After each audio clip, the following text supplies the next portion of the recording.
Hoy vamos a hablar con Víctor Manuel Sierra, él es el director administrativo y financiero de AFID y queremos conocer, Víctor, tu visión acerca de los retos que se tiene en una tesorería, en una universidad tan grande, tan especial y además privada como AFID, y también cómo la tecnología, cómo la analítica pues son todo un apoyo en la gestión de esa anticipación de la liquidez. De eso queremos hablar contigo, Víctor. ¿Cómo estás?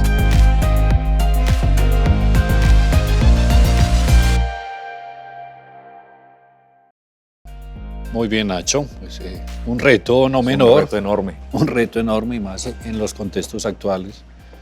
Pero bueno, yo siempre, digamos que con el grupo que trabaja alrededor de toda esta función de la liquidez y la tesorería, nos hemos percibido como unos gestores de oportunidades, somos unos facilitadores. Y gestionar la tesorería es eso, facilitarle las oportunidades, como crear el escenario, crear la cancha para que el resto sean los protagonistas. Entonces, los académicos, los investigadores, los que hacen la proyección social, y nosotros hacemos el rol de facilitar ese escenario. Ese escenario es poner la liquidez en el lugar correcto, en el momento justo. A eso me refería. ¿Cuáles serían, Víctor, como unos aspectos fundamentales a la hora de anticiparme en la gestión de la liquidez? Pues, yo diría que son muchos los elementos que uno tiene que tener en cuenta para manejar la liquidez. Lo primero, hacer planeación financiera. O sea, la planeación financiera para manejar la liquidez es importantísimo porque te permite tener el camino marcado en el corto y en el largo plazo. Que las decisiones que tomes tengan cierta simulación previa y que puedas tomar las mejores decisiones. Víctor, a lo que vinimos. Una persona como vos, encargada de la tesorería de esta universidad, ¿cuáles consideras como tres aspectos fundamentales a la hora de gestionar liquidez? Bueno, yo diría, te voy a decir mi primer tip, y no es financiero, yo creo que si alguien tiene que ser optimista en cualquier organización, tiene que ser el financiero. El financiero. El financiero es como que, por decir algo, el barco se está hundiendo, el financiero tiene que ser el músico allá del Titanic.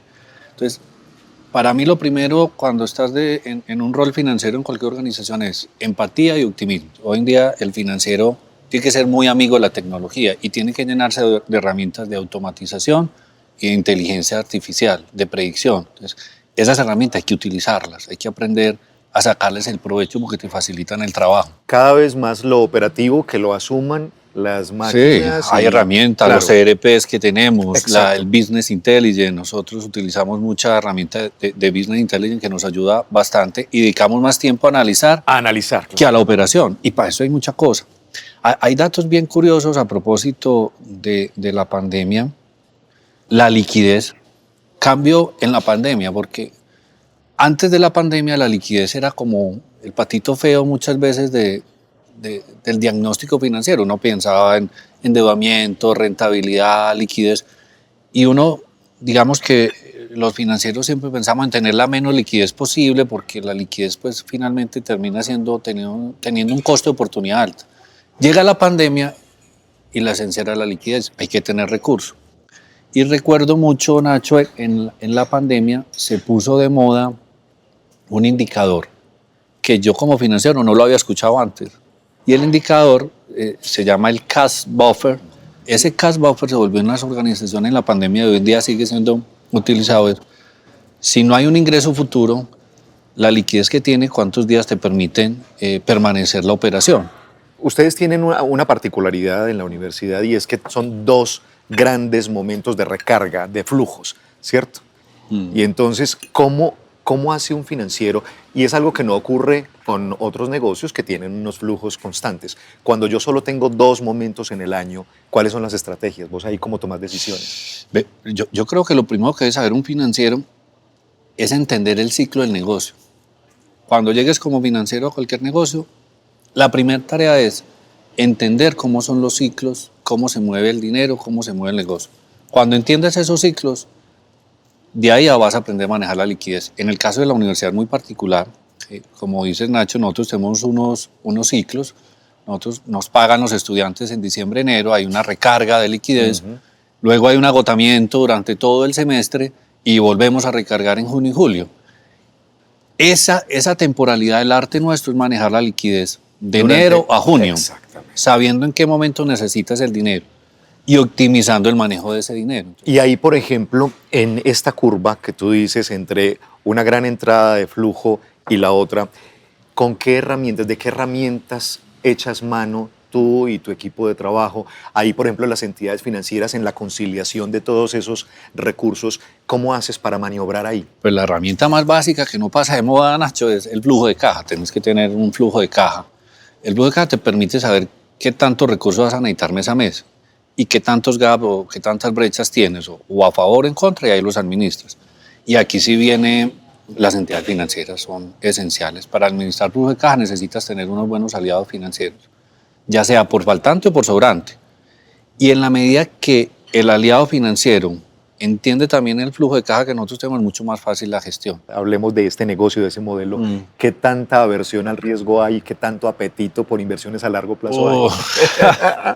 Las preguntas A ver, ¿cómo funcionan allá? complejas. No, las universidades somos instituciones en sí en el manejo del dinero muy conservadoras.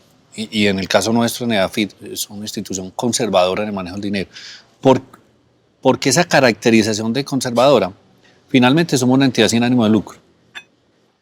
Y yo soy consciente de que cuando somos entidad sin ánimo de lucro, lo que estamos es administrando dineros públicos. Así no seamos una entidad pública, nuestra naturaleza es dar cuenta a la sociedad y a los grupos de interés. Entonces, en ese sentido, creo que la principal responsabilidad nuestra es pensar en la perdurabilidad y sostenibilidad de la universidad. Y ahí nos toca administrar los recursos con un perfil conservador. Víctor, otro tema bien importante mientras vamos comiendo este salmón. Además, ¿cómo te pareció este salmón? Delicioso. Está exquisito. La automatización. Esa es una tendencia que es imparable. Y, por supuesto, pues, la agilidad en los procesos, sobre todo de cara a la labor de una tesorería. Ahí, ¿qué necesidades estás viendo? ¿Qué te gustaría tener? ¿Con qué te gustaría contar? Procesos de automatización estamos dando pasos. Y ahí, por ejemplo, estamos automatizando todo lo que es certificados. El mundo universitario y muchas organizaciones, certificados tributarios, certificados de cartera, certificados de facturación. Otorgamientos de créditos. La universidad otorga créditos subsidiados a los estudiantes que tienen necesidades, y todo ese proceso de originación del crédito se ha automatizado y ha aportado mucho. Y ahorita estamos con el reto, con nuestros aliados financieros, de automatizar los procesos de conciliaciones. Eso es un desgaste, Nacho. Entre diciembre y enero hay alrededor de 13, 14 mil estudiantes pagando. Son 13, 14 mil operaciones en el banco. Hacer eso manual es imposible. O sea, necesitas mucha gente. Entonces, automatizar eso con el aliado financiero es supremamente importante. Te cuento una cosa muy particular, algo que también se acentuó en la pandemia. Nosotros más o menos el 30% de los pagos eran virtuales. Hoy en día el 90% de los pagos son virtuales. Entonces sí que necesitas un buen aliado financiero. Unas cosas son las decisiones a corto plazo, otras son unas decisiones, por ejemplo, si estamos hablando de anticipar liquidez, de asegurar liquidez a largo plazo como una universidad. ¿Ustedes cómo están gestionando, por ejemplo, inversiones sostenibles, endowment? ¿Cómo es la realidad en la universidad? Nacho, estás muy informado. Porque endowment es una palabra muy propia del mundo universitario. Y bueno, y el tema de inversiones sostenibles, pues ya Colombia lleva mucho avance en eso y el mundo está afortunadamente avanzando. Nosotros hacemos planeación de la liquidez a corto plazo y es la gestión del portafolio de funcionamiento en el corto plazo. Cómo garantizar que la operación se dé de la mejor manera en el corto plazo, y ese es el arte de gestionar el funcionamiento. ¿Listo? Pero hay una planeación a largo plazo, como lo dices, y ahí viene una decisión muy interesante que ha tomado la universidad de construir un endowment. Y un endowment, digámoslo con palabras más parroquiales, es fondos patrimoniales que permiten, con unas inversiones inteligentes, garantizar la sostenibilidad y la perdurabilidad en el largo plazo. Largo plazo, y estamos hablando de un largo plazo de un escenario de ¿cuántos años?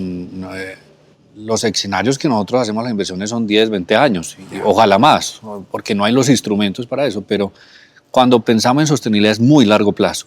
Y ahí está los endowment. Los endowment es una palabra que viene mucho de las universidades americanas, donde han construido unos portafolios de inversión muy robustos, que el origen son más donaciones. En el caso de nosotros en Colombia, el origen del endowment es más una disciplina de ahorro, y eso es una recomendación que yo le haría a todo financiero. Importante. Tenga su disciplina de ahorro. En el caso nuestro es un endowment, son fondos patrimoniales que tienen varias intencionalidades. La más importante, que ante eventualidades futuras usted tenga un respaldo, tenga su propio seguro, es como un autoseguro. Tengo una disciplina de ahorro a largo plazo y eso me garantiza que ante eventualidades negativas de liquidez yo tengo de dónde echar mano. Ese es el primer objetivo. Vale. Hay otros. En el caso nuestro, por ejemplo, tenemos un fondo patrimonial, un endowment, que la intención es que ese fondo, con los rendimientos, esos rendimientos se destinen a becas. Entonces, ahí hay una intencionalidad conectada con el propósito de la universidad. Víctor, y en esos endowments, ¿qué papel juegan las inversiones sostenibles de AFID también? Y qué buena pregunta, porque hace yo diría 3 años, asignamos a nuestras inversiones criterios de sostenibilidad. ¿Y qué rol juega eso? Yo creo que el primero es ser coherente. O sea, si somos una organización sin ánimo de lucro, igual que tiene un impacto social, pues la gestión financiera hagámosla también con impacto social. Tiene que reflejar eso. Exactamente, hay que reflejar eso. Esas inversiones a largo plazo sean en entidades que tienen unos resultados visibles en sostenibilidad. Y ya hemos tenido buenos mentores, empezando por ejemplo por Bancolombia, que nos ha acompañado en las inversiones, no las valora y verifica que donde lleguen las inversiones hayan unos resultados que evolucionan de manera positiva en temas sociales, ambientales y de gobierno. Víctor, ya para finalizar, porque me voy a animar a un postre y me imagino que vos también te vas a animar a un, con café, a un si es postre con café, con cafecito. sí. Si al final del día, de todo lo que se trata es de, en una tesorería, de saber tomar decisiones sobre liquidez, ¿qué valoras vos del acompañamiento del sector financiero? Yo valoro mucho, o sea, para mí el aliado financiero son los ojos en el mercado, porque ¿qué nos pasa a las personas que estamos en las organizaciones independientes, en la que estés? Estamos tan ocupados en el día a día del negocio que muchas veces no logramos traducir qué está pasando en el mercado. Entonces el aliado financiero para mí es esa ayuda, esos ojos, esas manos afuera que nos digan en el día a día qué está pasando. Esas herramientas de predicción sin la ayuda del aliado financiero serían muy complejas.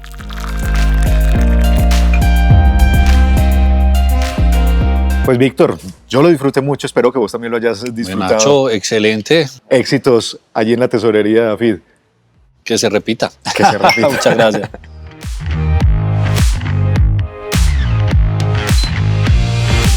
Si te gustó este capítulo, puedes ver más charlas de Snack Talks en Capital Inteligente, la plataforma de conocimiento especializado de Bancolombia.